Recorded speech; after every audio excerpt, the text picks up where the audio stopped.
Sana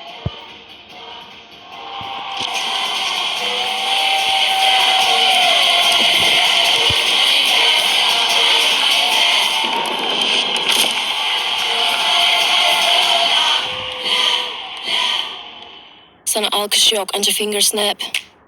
No thanks. Güzel outfit yakışıyorduk, tam matchlik sayende hepsini ettik, sana yakışanı yaptın. Giderek buna şaşırdım sandım.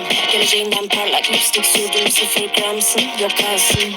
Yanımlar renk çiçeklerle gezmemde. Telefonun arka planında gezmemde. Olmaz. Yok öyle karesiz biri kesmez. Zamanlar yeterli, şimdi hiçbir şey gerekmez. Ortada mı kaldın pardon? Üzülmüş gibi rollen, bravo sana. Çoktan unuttum seni her yerden.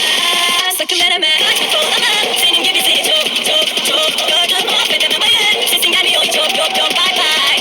Kaçma soğulamam. Senin gibi seni çok çok çok gördüm, affedemem hayır. Sesin gelmiyor çok yok yok bye bye. Alkış yok, anca finger snap, nap, nap, nap, nap.